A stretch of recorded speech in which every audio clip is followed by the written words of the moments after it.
Welcome to Epic Tales Universe, the realm where myths breathe again, where history whispers through the ages, and where symbols reveal their timeless power. If you believe that every sign carved in stone hides a truth of the human soul, then you are in the right place. Like, share, and subscribe as we open the ancient eyes of Egypt and awaken the legend of the Eye of Horus. They called it Wedjat, the Whole One. To the ancient Egyptians, the Eye of Horus was not merely a symbol. It was a living power. It guarded pharaohs, protected travelers, and guided the dead through the afterlife. Its story began with light and shadow, with gods and kings, with a struggle as old as time itself. Long before men built pyramids or carved temples, the gods ruled Egypt. Among them were Osiris and Isis, who ruled with wisdom and kindness. Their reign brought harmony, and Egypt flourished. But Osiris had a brother, Set, the god of chaos and storms, whose heart burned with envy. Set desired the throne and the order it represented. In one fateful act, Set deceived Osiris, trapping him within a chest, sealing it, and casting it into the Nile. The river carried Osiris away, and Egypt fell into mourning. When Isis found her husband's body, she hid it. But Set found it again, and this time, he tore it into pieces, scattering them across the land. From that tragedy, hope was born. Isis, with her sister Nephthys, gathered the pieces of Osiris and restored him through her magic. Their love transcended death, and Osiris became lord of the underworld, the eternal ruler of the afterlife. But his son, Horus, was born of this union, and his destiny was clear. He would avenge his father, restore balance, and bring justice to the land. When Horus came of age, he confronted Set in a series of battles that shook the heavens and the earth. The two gods fought as hawk and serpent, as storm and sky, as order and chaos. Their war raged across the Nile's banks and through the deserts, echoing through every generation that followed. In one of their most famous clashes, Set struck Horus and tore out his left eye. The wound was deep, and darkness fell upon Horus. But even in pain, he did not yield. The god Thoth, the keeper of wisdom and writing, descended from the heavens. With his sacred knowledge, he restored Horus's eye, not just in sight, but in wholeness.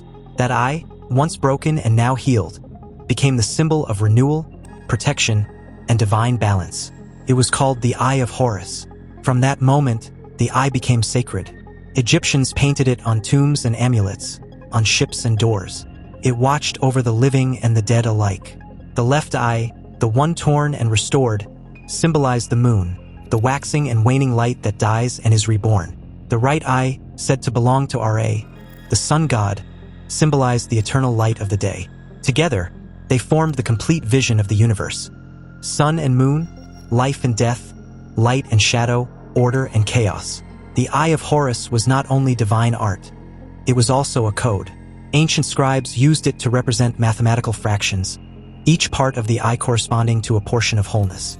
The sum of those parts was almost, but not quite, one, symbolizing that only the gods could reach true perfection. Humanity could only strive toward it. Pharaohs wore the symbol upon their chests. Sailors carved it on their ships to guard against storms and unseen forces.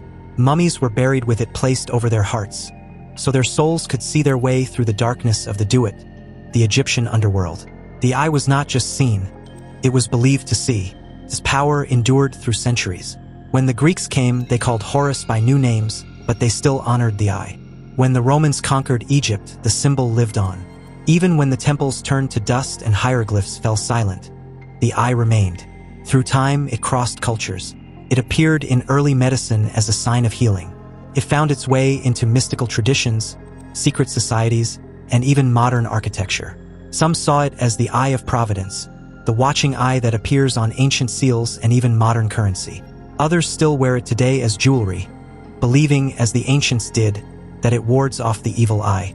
But its deeper meaning has never faded. The Eye of Horus is the eternal reminder of balance, of destruction and restoration, of the truth that light can be wounded, but never destroyed. Every line of the symbol carries meaning. The teardrop beneath it represents the mark of compassion. The spiral, the breath of life. The pupil, awareness, the ability to see beyond illusion.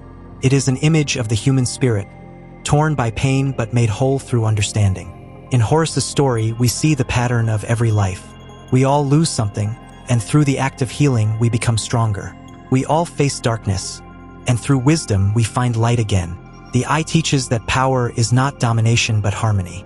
The gods, like people, must learn balance to endure.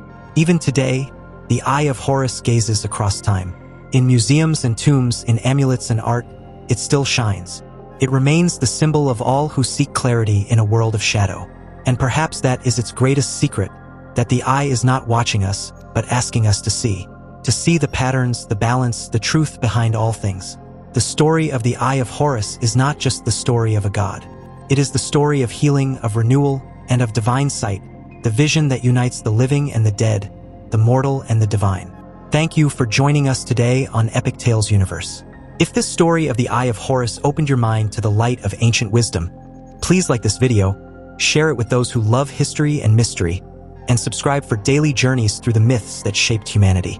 Because the Eye of Horus still watches, still protects, and still reminds us that every wound can become wisdom, and every shadow hides the light.